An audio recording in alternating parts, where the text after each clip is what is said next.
کہتے جی کہ حمل کے 8ویں مہینے میں بیوی کے پیروں میں سخت تکلیف ہوتی ہے، تو خاوند اپنی بیوی کے پاؤں تکلیف ہو تو دبا سکتا ہے؟ کیوں نہیں دبا سکتا ہے؟ کیا وجہ ہے؟ وہ تمہارے پاؤں دبا سکتی ہے، تم کیوں نہیں دبا سکتے؟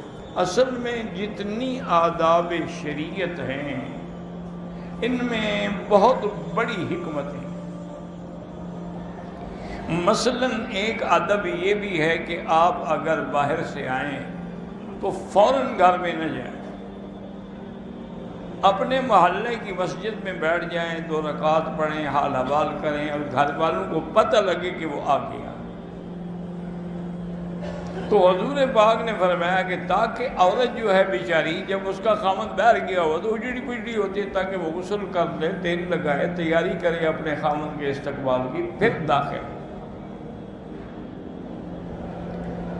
اور اسی طرح جب دروازے پہ آئے تو بغیر اذن کے، بغیر سلام کے، بغیر اجازت کے کبھی داخل نہ ہو۔ حالانکہ یہ بظاہر یعنی بڑے آسان سے آداب ہیں، لیکن حکمتیں ہیں اس میں بڑی۔ ایک آدمی کے 2 بیٹے تھے، ایک بیٹا جو ہے وہ کسی جرم میں بیچارہ ناحق قید ہو گیا۔ اب ان کو اطلاع ملی کہ بھئی الحمدللہ اس کی اپیل منظور ہو گئی ہے اور وہ فلاں تاریخ کو بری ہو جائے گا۔ تو بہرحال گھر والوں کو خوشی ہوتی ہے، لیکن اللہ کی شان یہ ہے کہ 1 مہینہ پہلے اس کی حسن کارکردگی کی وجہ سے کہ اس نے جیل میں کوئی شرارت نہیں کی، کوئی دنگا فساد نہیں کیا، تو جیل سپرنٹنڈنٹ کو اختیارات ہوتے ہیں کہ اس کو کچھ مہلت دے چھوڑ دے، تو اس نے اس کی 1 مہینے کی قید معاف کر دی۔ تو اب 1 مہینے کی قید معاف ہو گئی، تو اس نے کہا ٹھیک ہے، بتانے کی کیا ضرورت ہے، میں گھر جا رہا ہوں اور ویسے بھی اچانک جاؤں گا تو خوشی ہوگی۔ تو وہ رات کو اپنے گھر میں پہنچا تو اس کی بیوی جو ہے وہ صحن میں چارپائی پہ لیٹی ہوئی تھی، اس نے آ کے اس کو اٹھایا، وہ بھی خوش ہو گئی، چلو میرا خاوند آ گیا ہے۔ اور انہوں نے وہی، چونکہ اتنے عرصے سے قید میں تھا، اس کو عورت کی تڑپ تھی بیوی کی، تو وہی چارپائی پہ لیٹ کے میاں بیوی نے مجامعت شروع کی۔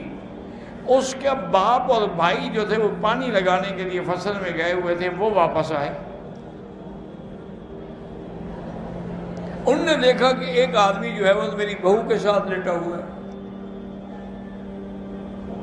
یہ تو تصور بھی نہیں تھا نا کہ میرا بیٹا ہو سکتا۔ انہوں نے کہا وہ تو 1 مہینے کے بعد آئے، تو اس کے ہاتھ میں کسی تھی نا، وہ کسی ماری گردن کاٹ دی۔ جب گردن کٹ کے سامنے آئی تو حیران ہو گیا، تو میرا بیٹا ہے۔ اب رونے سے کیا ہو سکتا تھا؟